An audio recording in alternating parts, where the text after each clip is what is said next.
Thank you for coming. It's great to see all of our regulars here.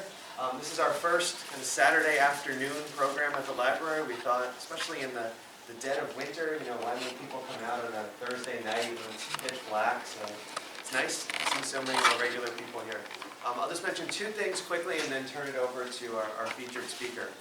First, I mentioned this in the last mailing that went home to people, but we have a new website that is still kind of a work in progress. But if you haven't been on it, I encourage you to look on it. It's just millbrookhistoricalsociety.org. One of the new features on it is there's a section that has all of the videos that we've taken of programs from the past years. So there's probably 50 or so different videos on there. So if there's a program that you missed or one that you remember fondly and you want to go back and watch again, you can access all of that stuff on the website, millbrookhistoricalsociety.org. And the second thing, remember we're going to have one of these programs in January. David was going to present some of the stuff from the archives, but it was a little snowy that day, so we decided to cancel. So instead, that program has been rescheduled for a couple weeks from today, March 7th, same time, right, to Saturday afternoon, 2 o'clock, same place, right here. So I think that information, again, went home in the mailing. It's on the website with all the other programs. So make sure you come and are here for that as well. All right, I'm going to turn it over to a man you all know and love, right, Will Tatum, our county historian, who's going to present about poor relief in Dutchess County and specifically the town of Washington. So let's welcome Will.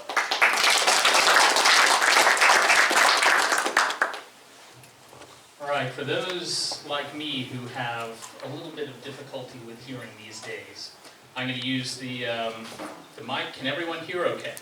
Can everyone see this more or less okay? More or less. Excellent. Well, welcome to another presentation, another installment of Tales from the Ancient Documents. You all have been very kind in having me come to present a different aspect of the ancient documents every year.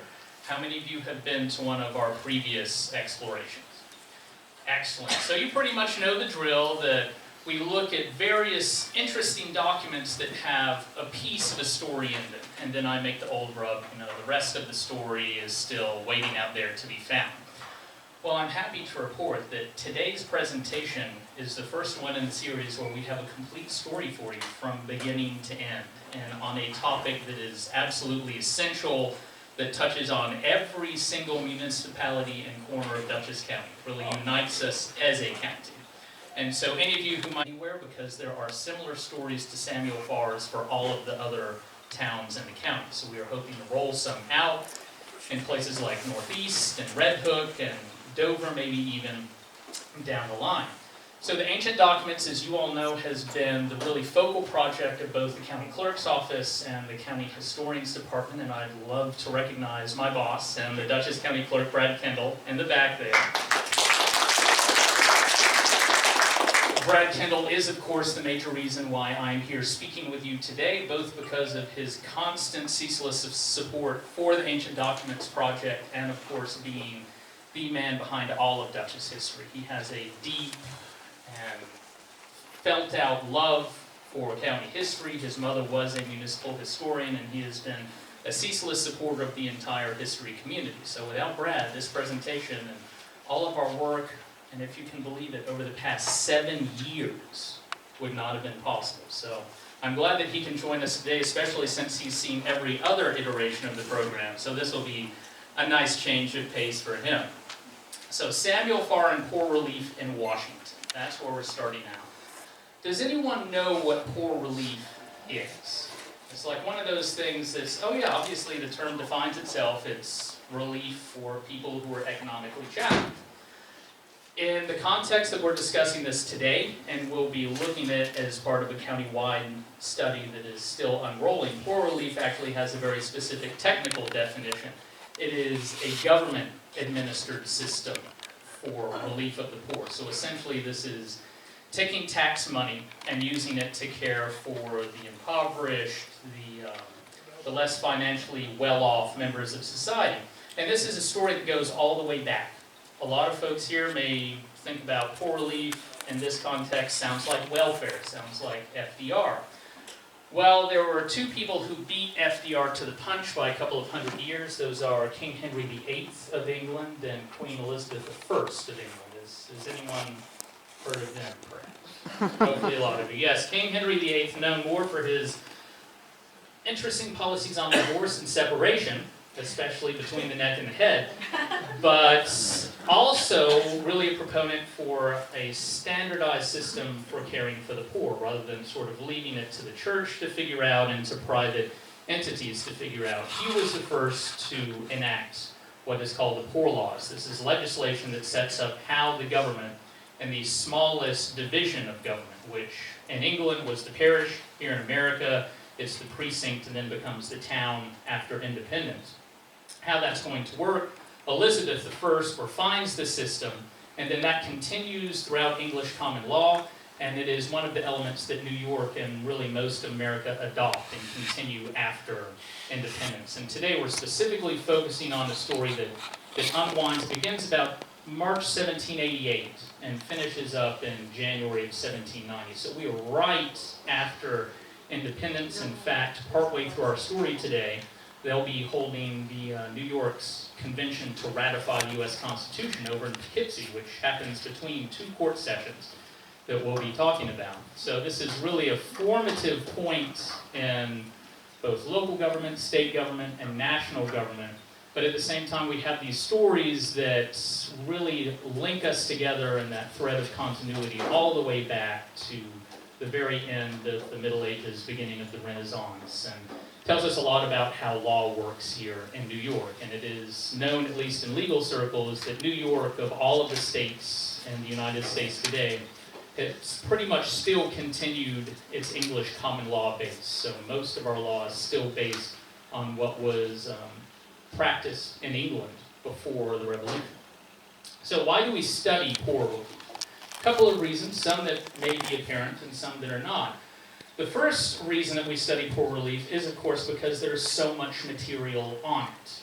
The Dutchess Court of General Sessions and all of the municipalities were engaged in this. So a lot of paperwork was generated on it, and a lot of that survives, both in our county court collections and also in municipal collections. And one of the exciting things today is, whereas previous presentations have more or less drawn solely from the Dutchess Ancient Documents collection, today we're drawing from both the ancient documents, the Court of General Sessions minutes, which are on microfilm over at the county office building, and then the Mabbitt Store Ledger, which is actually just down the block at the Millbrook Historical Society. So we are uniting three different collections in order to get the rest of the story, as it were. And there's actually a fourth collection. Those are the records of the Armenia Overseers of the Poor, which will be tied into in a future program over in Armenia. Because just to give you a little foreshadowing, this is a controversy between Washington and its near neighbor. So we study this because there's a lot of stuff. Why is there a lot of stuff? Because this was a key government activity throughout the colonial and early republic period. We're talking about as much as 50% of municipal budgets before the poorhouse system was enacted in the 1830s were dedicated to poor relief. And we'll touch on some specific examples of that in our presentation today. Finally, or almost finally, penultimately, this reveals how people constructed ideas of community in the past. So when we think about community today, which is always at the forefront of our civic conversations, we think, what defines this as a community? Is it geographical boundaries? Is it cultural elements? What role does religion and economics play? So poor relief is really significantly based on how we decide who is part of our community, and thus who are we responsible for caring for, and who isn't part of our community, so we can send them somewhere else to be taken care of. And that's where the economic part comes in. And then finally, studying poor relief continues to be essential because it ties into a challenge that we face today, and really have faced as long as there has been any form of state-level organization in human society. So the ancient Greeks, the Babylonians, were dealing with the issue of poverty and relieving the poor. We still continue to struggle with it today. So, This is where our story begins. This is a document in the Ancient Documents collection, and don't worry about having to read that scribbly handwriting, especially from the back row, because we'll return to this document and there's a nice typewritten transcript later on. But in the process of processing the ancient documents, what we do is we go through all of them, all of the physical copies, we index them, that's recording key information about where this document was created, when it was created, what it talks about, and then we send these items off to be imaged by contractors. They come back to us and then they go up online, and in fact this document should be at least up online now. You can go to the Dutchess County Clerk's page and you'll see a link there for searching the ancient records, ancient documents. That'll take you to the search portal. But essentially what this is a bill from the overseers of the poor of the town of Amenia to the overseers of the poor of the town of Washington. They're called precincts here because that was the colonial term for town. Just, well, really right around this era, New York was passing legislation in 1788 that changed that said, we're no longer calling any place precincts, everything is going to be a town now. But essentially it's a list of all of the expenses for caring for this guy Samuel Farr. It's money that Amenia has put out of its tax revenue to provide him with food, to provide him with lodging, with clothing, with medical care, and also down at the bottom there's some court and legal expenses involved here. And this is a bill that's being sent to the town of Washington with the insinuation, hey, you guys need to pay us for this guy. And that final number at the bottom, 36 pounds, 2 shillings, 3 pence. This is also right before we adopt the dollar and the cent as our standard currency. That number is going to come back again. We do actually have some, normally in these conversations, the question comes up, so what does 4 pounds mean in 1790? What's important about that? Well, we have some relative accounts here that will tell you exactly why that amount of money is significant. So this is where our story begins, with this chance find of a fellow named Samuel Farr, a documentable, impoverished individual who is the cause of a lawsuit between the towns, the precincts of Amenia and Washington. And this is where our story ends. This is the Dutchess County Poorhouse, subsequently known as the Dutchess County Infirmary. This building is the one of the complex that is designated to be preserved permanently up at the current Eastern Dutchess Government Center. So what we're talking about today is really the story of how we come to have a poorhouse, this one being built in 1864. What happens within Dutchess County that makes this seem like a good idea? And these poorhouses actually come out of what's called the Yates Report. John Yates is a state senator in the 1820s. He goes throughout the state of New York and he essentially does surveys and questionnaires. He asks the supervisors of all the towns that he can access, so what's the deal with poor relief in your town? How much money do you pay? How do you pay it out? How do you take care of the impoverished? He has an agenda, just going to let you know that at this point. And as you'll see, he gets a lot of data up here from Dutchess County. Unfortunately, neither the town of Amenia nor the town of Washington feel like they want to respond to his surveys that day. So we don't have specific data there, but we do have some data in this report from other municipalities, which gives us an image of the end times, as it were, of the at-home care system. Because before the poorhouse was created, what happened was tax money was sent down to the towns, and the towns took care of the poor people as best as they could. And so we have, for example, a breakdown here of costs over in Beekman. They're talking about it being very expensive, and that they used to essentially house individuals out in specific isolated farms, but by 1820 they had found one guy who's willing to keep all of the poor people together and take care of them centrally. So essentially Beekman has its own de facto poorhouse. Yates is emphasizing this because his agenda is to pass a law, which is actually passed into statute in 1824, requiring every county to create a poorhouse for centralized care of the poor. His argument being it's far more effective to do it this way, it's less expensive, it's a better quality of care. If you've read any books on the actual poorhouse experience in the state of New York after that system is established in the 1820s, most of those historians will tell you that they weren't all that they were hoped to be in the end. We also have a note from Pauline here, where the supervisor of Pauline is really giving Yates exactly what he wants in terms of saying it would be so much more effective if poor relief was concentrated on the county level. Because, for example, look at all of this money that is being spent in legal actions between the various towns as they attempt to shuffle the deserving poor from one municipality to another, and also that are being charged by the officers, because you have to have municipal officers to enact this poor relief. You have to have someone who at the end of the day is going to sign the piece of paperwork that says, I spent this amount of money for care of Samuel Farr, for example. All of this, the supervisor of Pauline is arguing, adds up to a lot more money than you would have if you had a place like that to send everyone centrally. So, major issues with poor relief before the county poor house. Poor relief over time generally falls into two different categories. There's the centralized institutional care, which is the poorhouse, becomes the infirmary. It's also the state mental hospitals. Then there is essentially the system of at-home care, where the understanding is the deserving poor, and this is really important, we're about to get to it. Whenever you see this guy pop up with his finger pointing at something, you know important information is about to come. He's actually a doodle from one of our ancient documents. In the 1780s, we had one clerk who was actually really good at sketching and exceptionally bored. So he put all kinds of doodles that are great props for these presentations. So this is at-home care. What are the problems with at-home care? Well, first, you have the burden of additional municipal officers. You have, and we'll be getting into all of these points in just a second, but you have overseers of the poor. So in addition to all of your other officers on the town level, that includes your supervisor, your board members. Believe it or not, they had highway people as early as the 18th century.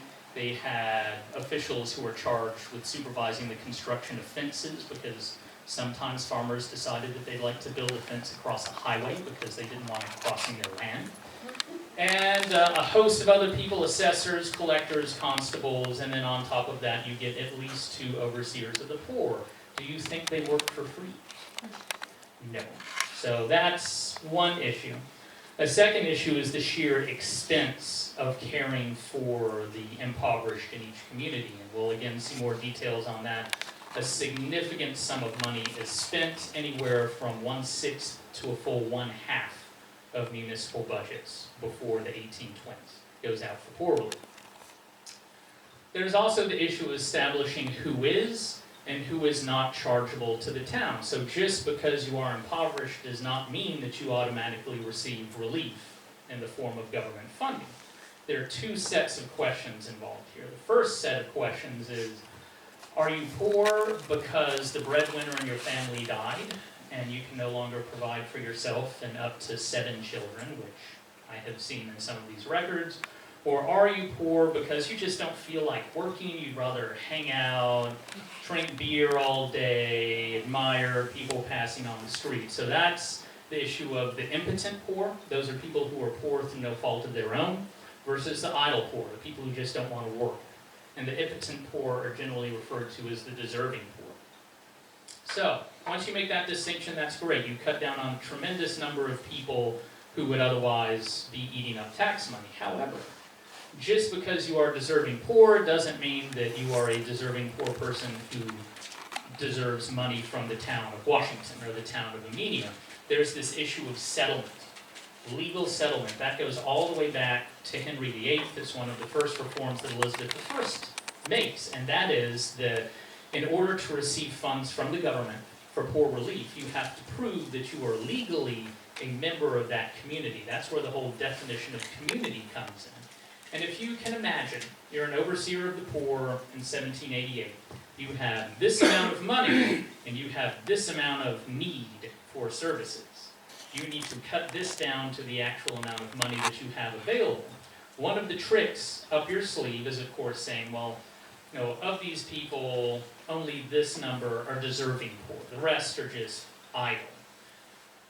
Now with your deserving poor, how do you deal with them? You say, well, they don't actually have a legal settlement in the town of Washington. And you can parlay that all sorts of ways, and they do. For example, they can say, well, you've lived in the town of Washington for 60 years. Everyone alive today knows you. However, you were actually born in Fishkill. And that means that your legal settlement is going to be in Fishkill, so goodbye, we're going to get the justices of the peace to issue an order of removal, and our constables are going to take you down to Fishkill. Can anyone guess what Fishkill is going to do in response? They're going to say something along the lines of, well, yes, you were born here 60 years ago, you lived here for 2 weeks, and then your family moved to Washington, so you don't have a legal settlement here, you've lived there forever, we're going to send you right back. And that is where this big final issue that we're going to be focusing on today comes in, is there's the expense of the system that's actually caring for the poor, and then there's the expense of the system that is trying to shuffle the poor off on some other municipality to care for. And that's where most of these records actually are generated that we have at the county level, is settling disputes between towns. So, remember our first point was all those municipal officers. Here we have a document from Northeast from 1752 listing all of their municipal officers. And there are 1, 2, 3, 4, 5, 6, 7, 8, 9, 10, 11, 12, and don't forget the clerk, 13. All of these officers receive reimbursements for their time out of tax money. Of those 13 officers, 2 are poor masters. So you have 2 people who, at least according to John Yates, don't need to be on the payroll if everything is being done centralized by a county facility. And we have lists of officers both from the precincts, so that's pre-1788, and then the towns post-1788 within the ancient documents. That's one of the beautiful things about the collection, is while it is officially court records, there are a lot of things in there that aren't court records and which have not been preserved on the town level. So secondly, poor relief. How do you actually get the money for taking care of your deserving poor people, the ones at least that you acknowledge have a legal settlement in your community? Well, it's not so simple as the town collecting the taxes and then deciding this portion is going to be kept for use here. That does eventually come into the system close to its end in the 1810s. But in the era that we're talking about, 1788 to 1790, and then earlier, what happens is all the taxes are collected. They're sent up to Poughkeepsie, and then the Court of General Sessions, that's the criminal court that meets 4 times a year up in Poughkeepsie, decides how much money each community is going to receive. So while today we look to the county legislature and the county executive's office for county-wide government, really before the era of the 20th century, it's the courts who are deciding how things are being run here in Poughkeepsie, or here throughout Dutchess County. So your justices of the peace and your judges in Poughkeepsie decide every year how much of the tax money is going to be sent out per precinct or municipality to be used for the poor. And that is not a flexible funding category. For those of you who've done budgets before, especially line item budgets, there's no, I think the term, at least in the county, is B12ing. You can't move money from one budget line to your poor relief line. What you get here is what you have to spend for the year, unless you want to petition the Court of General Sessions for an increase in your fund. Now, of course, how that money is spent is where we come into an amazing document that is here in Millbrook. There is a document over in the Millbrook Historical Society archives, which is labeled the Mabbitt Store Ledger. Our town historian, David Greenwood, probably knows it well. One of our other town historians, Kathy Spears of Stanford, was down here doing research about 2 years ago, because Stanford used to be town of Washington. She was looking through the Mabbitt Store Ledger and said, there are all these charges in here from the overseers of the poor. It turns out that Mabbitt was keeping his store accounts beginning on one side of the book, but if you flip it over and open up the bag, it's all of the overseers of the poor of the town of Washington's accounts. And also, as you can see here, a beautiful instrument for pressing some flowers. We still have some flowers, potentially from 1788, so if you're a horticulturist and you want to know what was growing in Dutchess County that someone in Mabbitt's store thought was pretty, there you go. These ledgers, however, I used to think that they were extremely rare, then I went to start looking for them after this discovery, and it turns out that a lot more of these survive on the municipal level than I thought, which is great. And it actually speaks to a pattern throughout Dutchess County today, which is of the 62 counties of New York. Dutchess County seems to have the most intact records of them all. So now we knew this on the county level because of the ancient documents, but now as we start poking around on the municipal level, we're finding, wow, actually a lot of municipal records are still out there that we didn't know.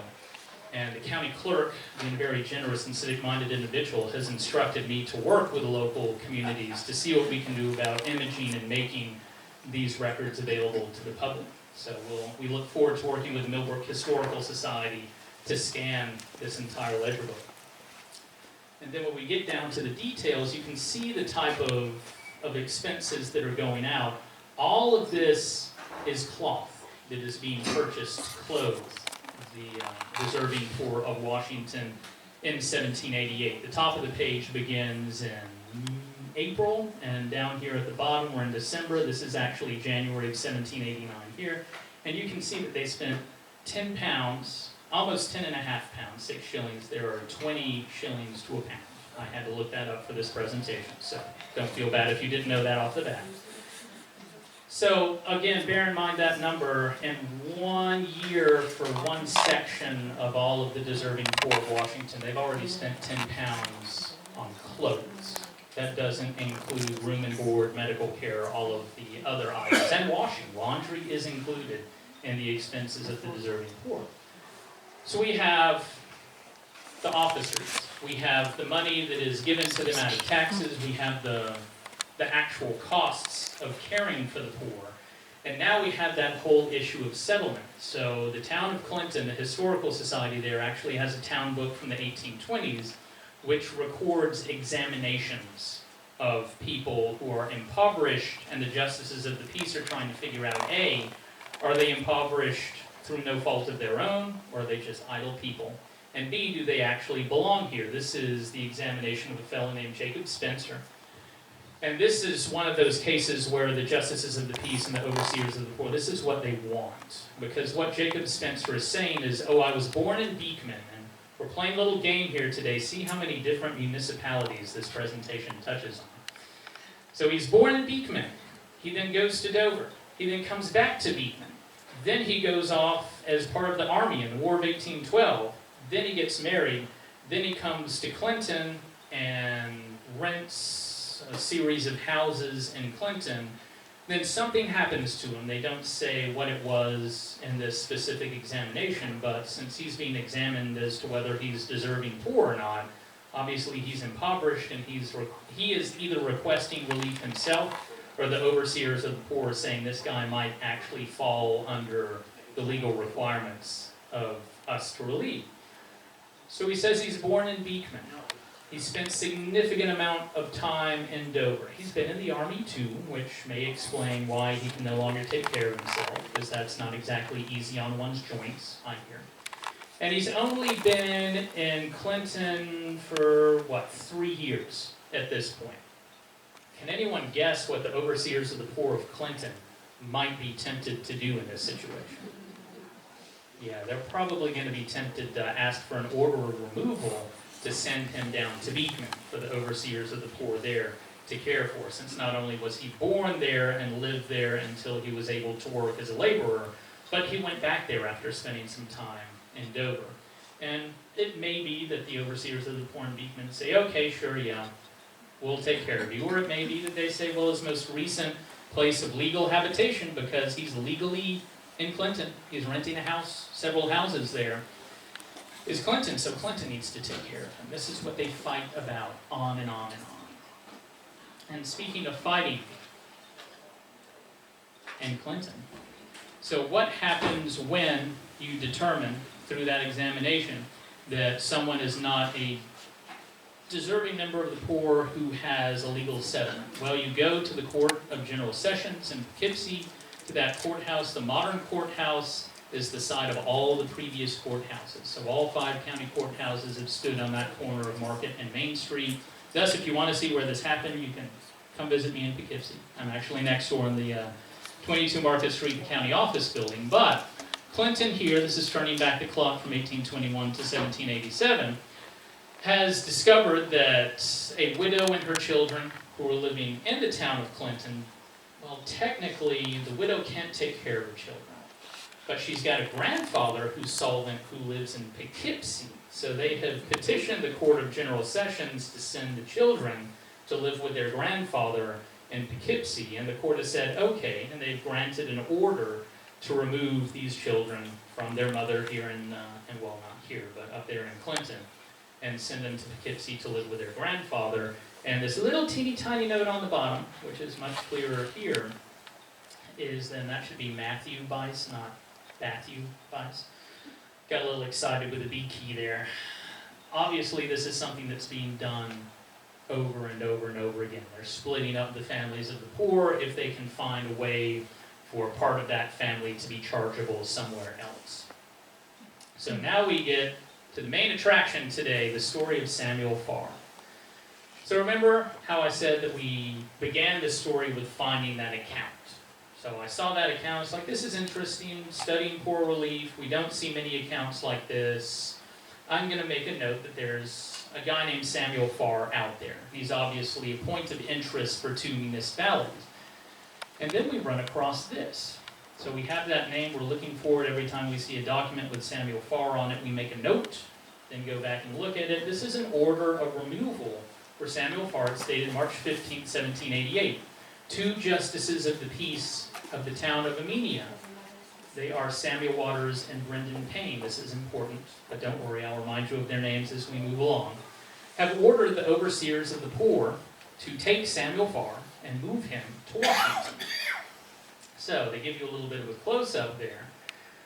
They say that they've looked into this case, and this is one of those minor technicalities that makes a big difference in legal cases. They've looked into the situation, and what they found is that Samuel Farr has no legal settlement in Amenia. There's no paperwork or anything else to tie him to the town, nor has he been able to produce a certificate because, folks, it doesn't matter if it's Dutchess County in 2020 or 1783 or it's Rome in 9 AD, there's always paperwork, always, when you're dealing with the government.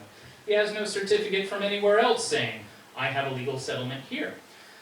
So they just decide, these two justices of the peace, that Samuel Farr belongs to Washington. They do have a reason for that they haven't stipulated, but thankfully that whole rest of the story part gives us why. And it's actually in the Mabott Store Ledger. So they order him to be sent over to Washington, and that Washington, the overseers of the poor there, are supposed to receive him and provide for him as an inhabitant of your town. So like, we can't prove that he's an inhabitant of your town, but you should assume that he is. So this is great. What do you think Washington is going to say about it? It's probably nothing nice. So we have the Washington Book of the Poor, that Mabott Store Ledger. And this is 1788 April. So March is when Samuel Farr is ordered to be removed. In April, we have a charge from one of the overseers of the poor here for going to, as he says it, Armenia, because apparently they knew about Armenia back then. So that whole classic mistake that the people of Armenia have to put up with even today is very old. Going to Armenia to notify the overseers of the poor that, hey, the town of Washington is taking this case to the County Court of General Sessions. We're going to fight you over Samuel Farr, because obviously he belongs to you.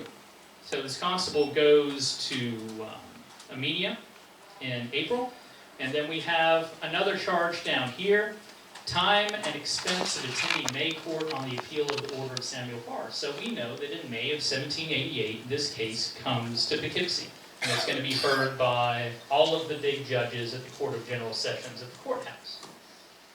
And maybe that's where it ends. So this is where we get into the microfilm, and you're about to see why we like to digitize the original material rather than look at microfilm. Yes, I'm slowly losing my eyesight in order to bring the history to all of you, because that's what microfilm looks like. Yeah, and you can actually change this to be black writing on a whitish background, but oddly enough, that makes it even more difficult to read. But it's okay, because I transcribed this for you as well. So this is an entry in the General Sessions minutes for May of 1788. They've noted it's the overseers of the poor of the Township of Washington versus the overseers of the poor of the Township of Amelia. It's an appeal on an order of Samuel Waters and Brenton Payne. And of course, and do we have any lawyers or judges here today? Because this is one of those jokes that, of course, it is adjourned to the next session, because we want to deal with other stuff. And reading through all of these minutes, it's like, okay, all of the stuff before this case are issues of people being indicted for riot, for larceny, for assault. So I can kind of understand where the judges in Poughkeepsie are like, you guys can keep paying for Samuel Farr. We're dealing with murder here. So that's May 23rd of 1788. They also have all of the amount of money that is being allowed for several of the precincts in Dutchess County. Does anyone like reading this? If anyone does, I'd love to meet you, because I've got some other things for you to read from me. How about this? Because this is from the ancient documents. All of those nice, polished, final General Sessions minutes that are on microfilm, we have most of the rough drafts in the ancient documents. They're on teeny tiny sheets of paper, but we still have them.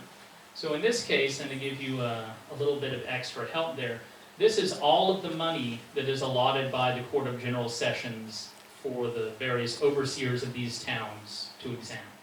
I'm sorry, I know I'm standing right in your line of sight. Oh, okay, good. So Southeast Precinct, which is basically the eastern half of modern Putnam County, they get 18 pounds. That's not a lot. There must be like one deserving poor person down there. On the other hand, Poughkeepsie is 140 pounds. Amelia obviously is not listed here, but Washington is. They received 40 pounds in tax money to spend on the deserving poor in 1788. Does anyone remember how much that bill was for that we began with? 36 pounds for one guy. And okay, maybe Amelia is inflating this slightly because they're like, we can't get extra revenue unless we make Washington give it to us. sleight of hand stuff. But we also saw with the Abbott Ledger that just buying clothing for the deserving poor for Washington for roughly 8-month period costs 10 pounds. So that's 25% of your allotment for the year gone. So, all right, it was May of 1788. The case is adjourned until the next session. We're now in October of 1788. Oh my God, there's the microfilm again. And anyone want to guess what's going to happen this time? Is it going to be decided? And again, we're going to switch over to the ancient document version of this because it's nicer to read. How many people think it's going to be decided in October of 1788? Because if it is, I've really misjudged the length of this talk. Well, as you can probably figure out, no, it's going to be adjourned to the next sessions. But the really fun part of this, which is also here, but is slightly more legible, there's a similar case for Clinton, as in Washington is suing the town of Clinton for sending deserving poor from Clinton to Washington. So if anyone has contacts in the Clinton Historical Society, let them know. We've got additional stories for them too.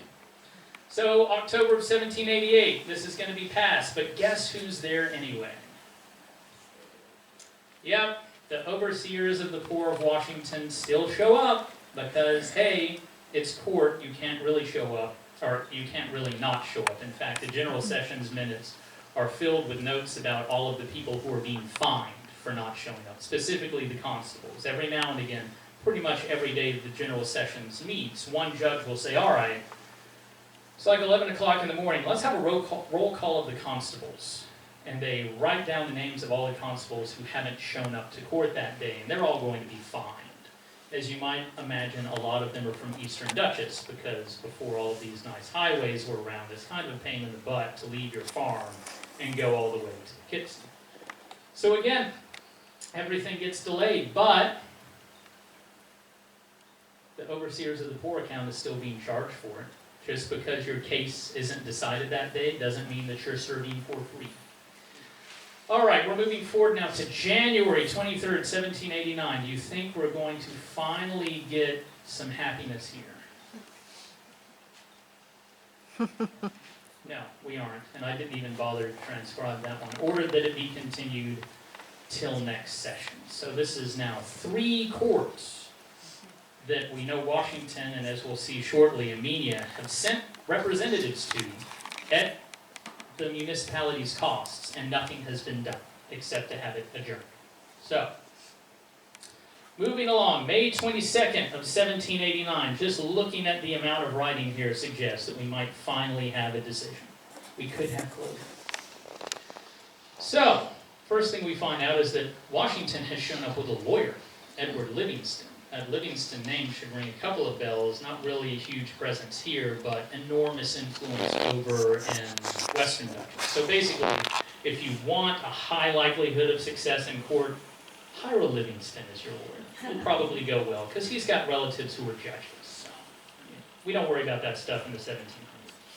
So, Edward Livingston intervenes on the behalf of Washington, and he gets the judges of the General Sessions to quash Amenia's order of removal. Now, not only actually is it going to be quashed, but Amenia has to pay the town of Washington court costs of £3.14. So if you think that, okay, Washington has £40 of money for everything involved with the poor, maybe let's say Amenia has something similar, and out of that £40, almost £4 is now gone in court costs. This is problematic. Anyone think that our story ends here? No, Amenia doesn't give up. For those of you who've never been there, they are a very formidable population over in Amenia. I did warn them to be here today, but since they're not, I guess we can make Amenia do it. Because, all right, when did this happen? May 22nd of 1789.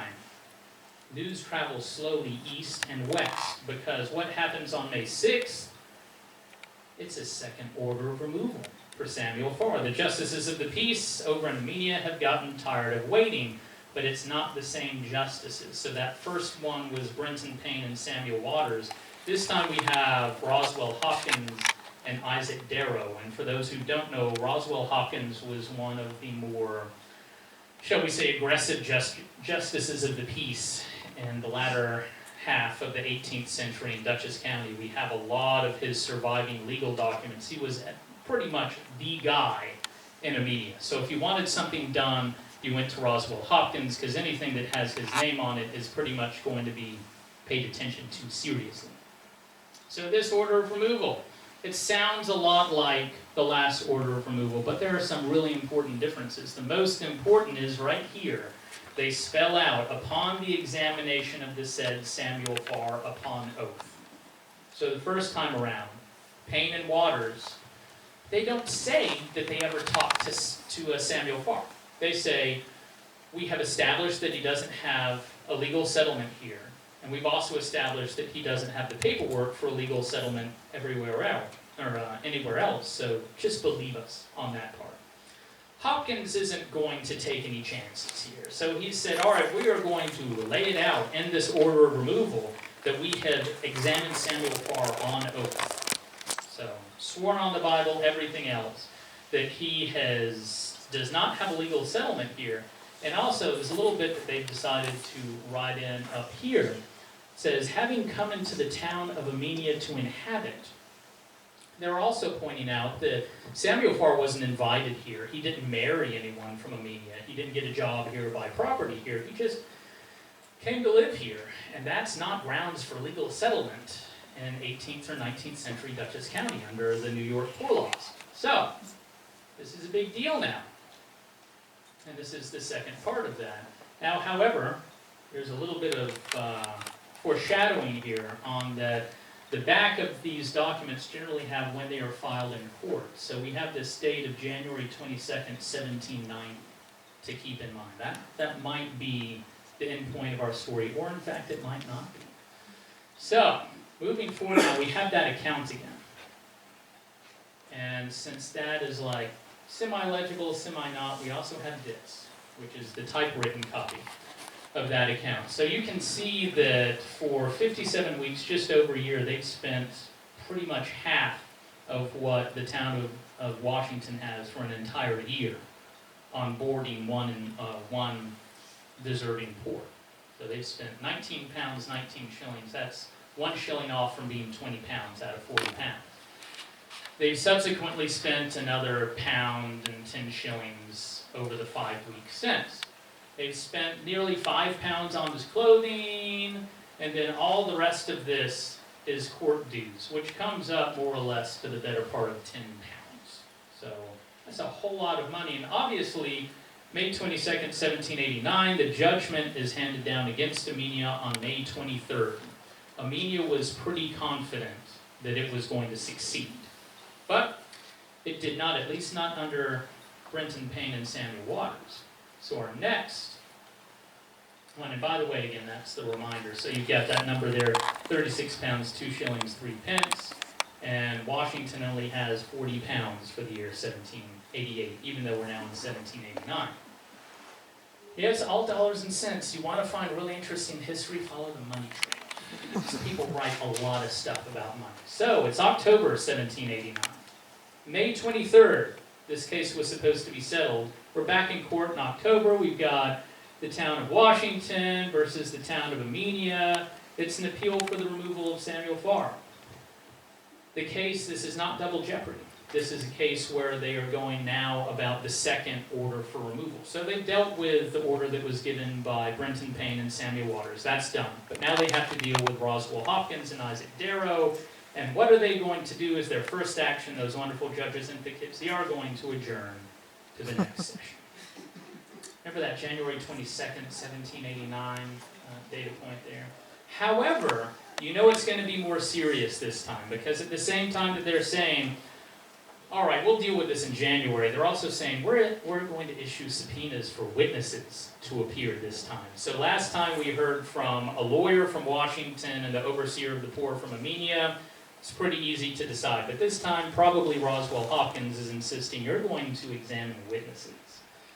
So the subpoena goes out, and you've got a long list of names here: Joshua Losdell, Richard Chevalier, Roger Sutherland, Colin Chamberlain. They're all supposed to, essentially what all this legalese says is drop what you're doing and show up in January of 1790. If you don't, you will be fined. We don't care if your grandmother's in the hospital or your favorite dog was run over by a wagon, you better be here. They just can't say it that briefly because it's legal language. And remember, lawyers then and now are paid in 5-minute insults. So, moving forward now, this is the back of that. And then there's a reason for always reading the back of legal documents, because sometimes you get these notes, like 2 of the constables, one of Armenia and one, actually that's Washington, this is Armenia, have written down that all of these people have been served with the subpoena, so they had better show up, or else. Now, back to the General Sessions. Remember that date, January 22nd, 1790? The file date on the back of Hopkins and Darrow's order of removal? Well, here we are, and we begin with the fact that this time Washington has brought not one but 2 lawyers. And the town of Armenia, you know, they are a little on the slower side, but they're still following the trend. They bring their own lawyer. And they have all of these witnesses sworn and testimony given. And what they end up with here is that this time, the Court of General Sessions decides that Armenia's order for removal will stand. It will not be quashed. It will be fulfilled. So Samuel Farr should be, emphasis here, or foreshadowing, should be moved from Armenia to Washington in January of 1790. January of 1790. And in addition, they're going to have to pay 4 pounds, 8 shillings out of their town poor relief.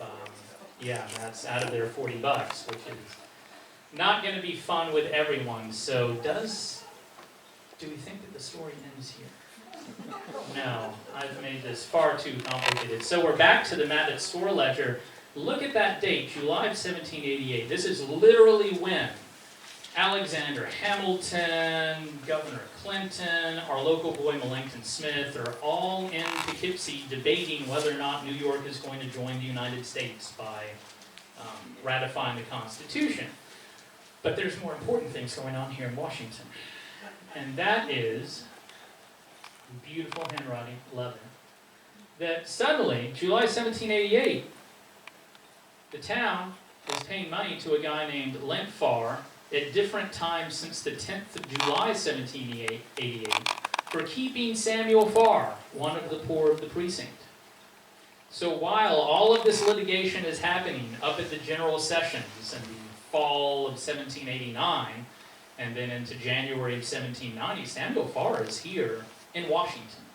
He is being paid for by the overseers of the poor of the town of Washington, and he is living with a guy whose last name, interestingly, is also Farr.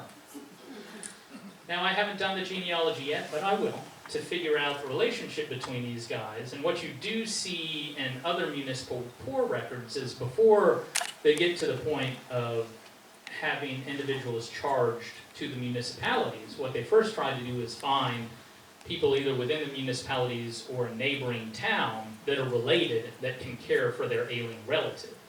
So what I'm thinking is that maybe the family said, hey Sam, why don't you go live in Armenia and see if you can get them to take care of you. The immediate justices of the peace find out, because everyone knows each other in Dutchess County then as now, that actually the Farr family's all in Washington. There are none of them here in Armenia, so we're going to send him back. We're just not going to mention this in the order of removal because who knows? Maybe it's not considered professional to do so. But he's there from July of 1788.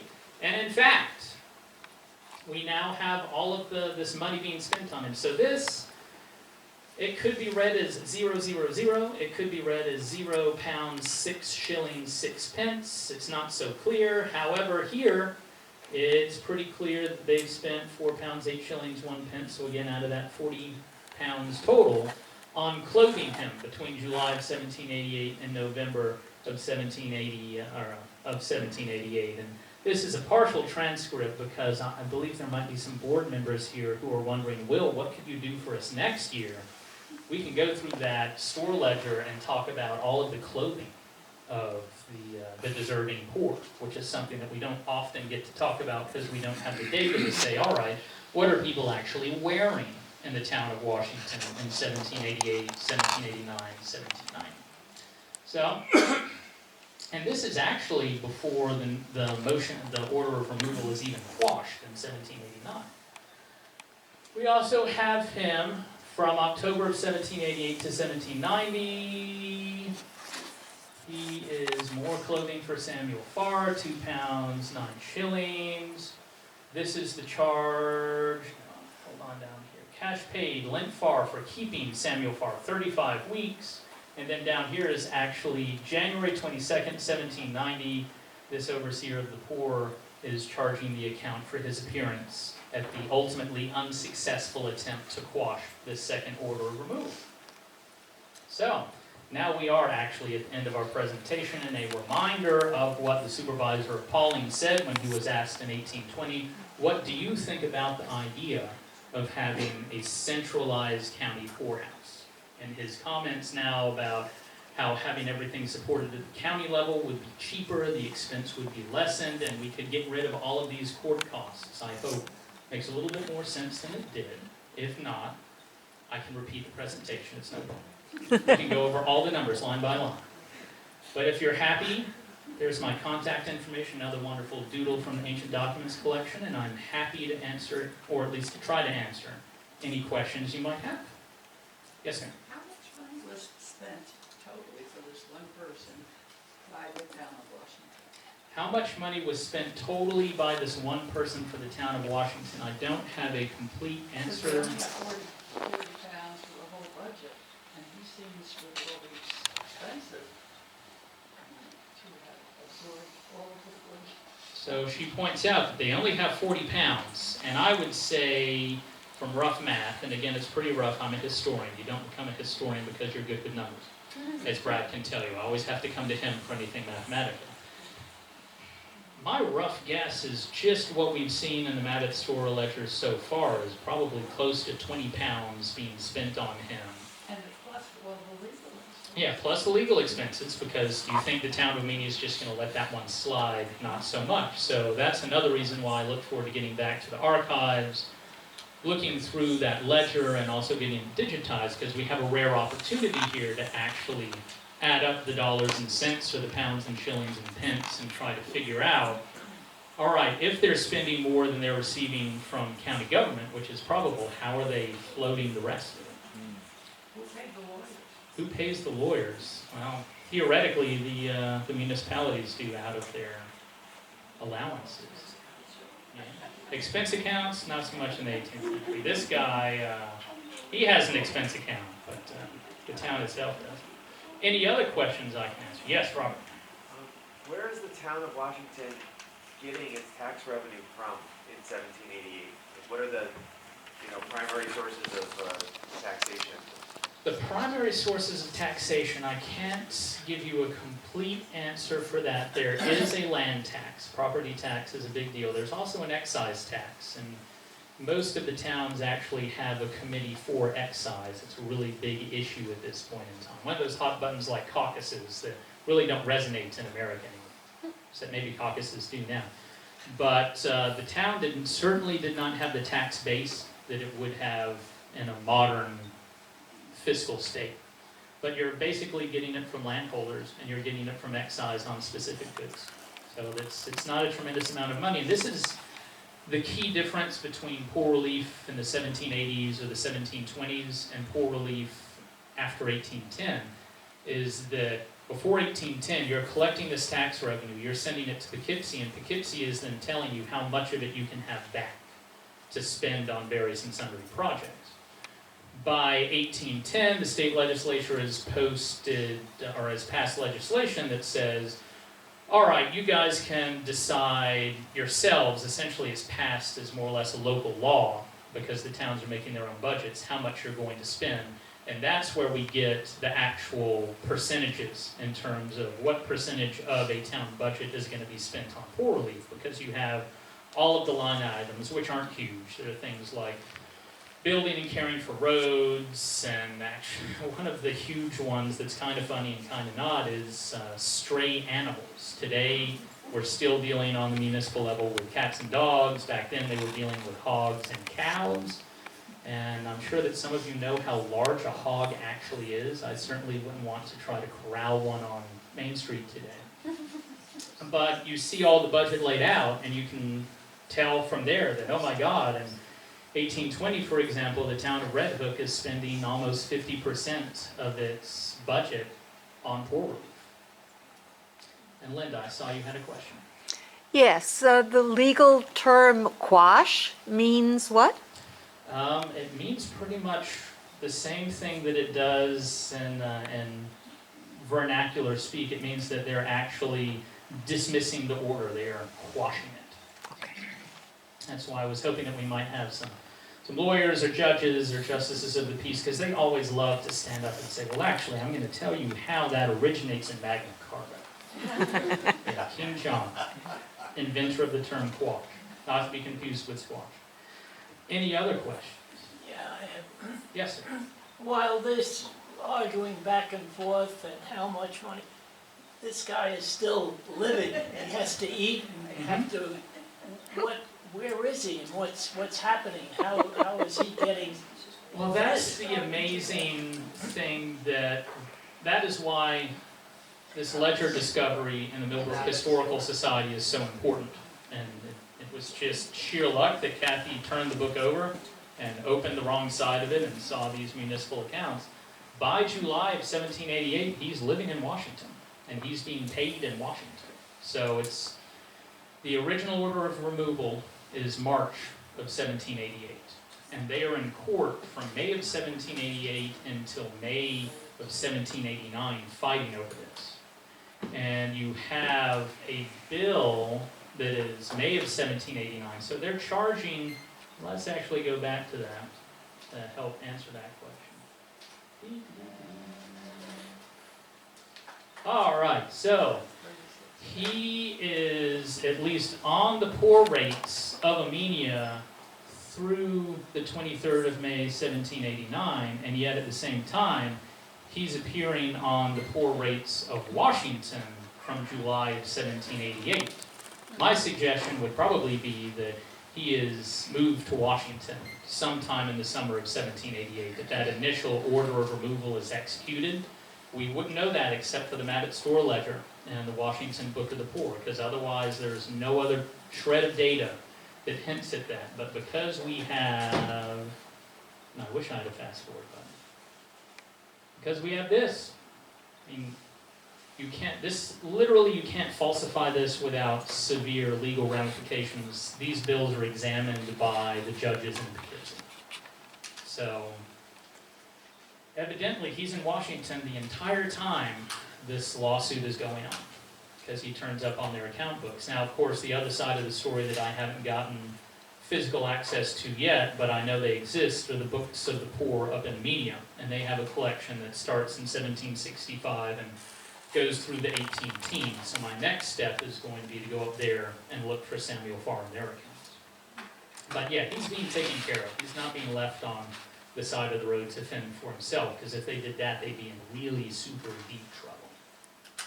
And Jonathan, I saw a question. Yeah, the story ended kind of abruptly. We don't know what happened to him later in life.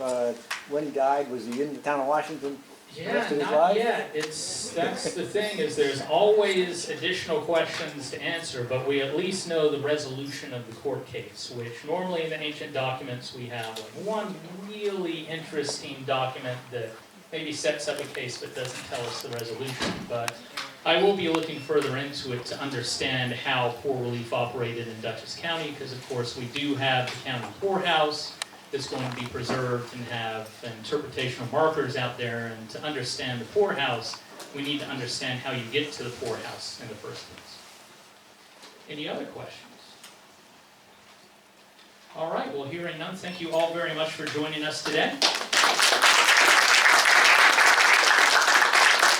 You have been a wonderful audience, and there are receptions, there are refreshments at the reception if you can navigate via all of the cords on the floor. My apologies, but I'll be